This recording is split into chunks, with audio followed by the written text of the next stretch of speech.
The mathematics of failure. Why your capital bleeds across borders. If you are reading this, you likely believe your success in your home market is a transferable skill. It is not.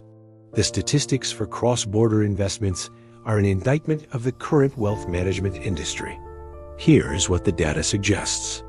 Between 70 and 90% of these deals fail within the first 3 years. This is not a margin of error. It is a systematic slaughter of principle. Most advisors will tell you that you need better relationships or a more dynamic local partner.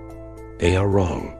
They are selling you the very thing that will eventually bankrupt the deal: trust.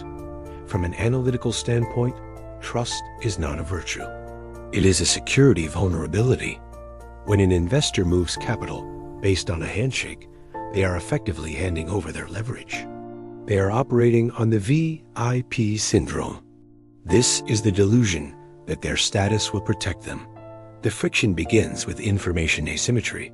You are an outsider looking through the lens of your own legal norms. You assume a contract means the same thing in a developing market as it does in London. It does not. While you focus on projected yield, the local partner is focused on the liquidity of your exit. Once your money is in their bank, the clock starts ticking in their favor. My analysis of the primary cause of capital loss is the projection trap. In many jurisdictions, that contract is nothing more than a letter of intent to argue later. Local judicial systems are often designed to protect the local entity against the foreign creditor. Leverage decays the moment capital crosses the border. If you rely on a local judge, you have already lost. The cost of litigation and inherent bias will bleed your capital dry before you ever see a courtroom. We must stop treating international investment as a social exercise. It is an engineering problem. If the deal requires honesty to ensure your principal, you are gambling, and the house has the advantage. The most dangerous words in a boardroom are, "I have known him for years," or "he comes highly recommended." A successful investment architecture must be agnostic to integrity. It must function if the partner is a sociopath. We build for the worst-case scenario. The goal is to create a zero-trust environment. You replace the handshake with hard collateral. You replace the partnership agreement with self-executing mechanics.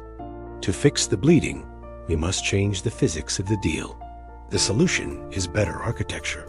We start with structural firewalls.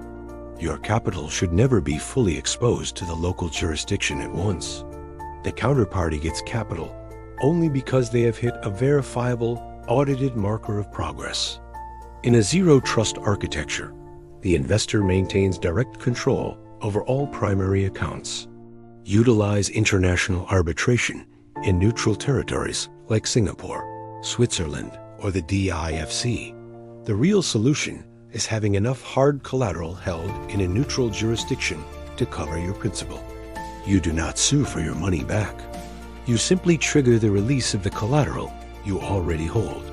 The SPV jurisdiction rule: never invest directly from your main holding company.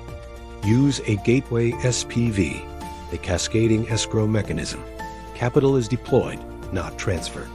Released only upon trigger events. Direct bank signatory firewalls. No funds move without your appointed representative's digital thumbprint. The collateralized principal protocol.